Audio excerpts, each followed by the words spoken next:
Masjidil Haram di waktu malam. Apa makna dia?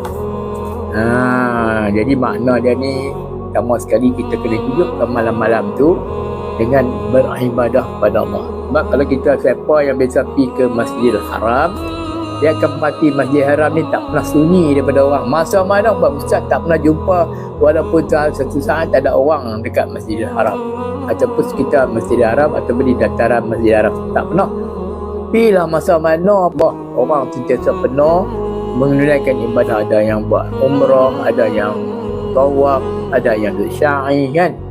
Sekitar kawasan dataran Masjidil Haram ni sentiasa ada aktiviti orang buat ibadah.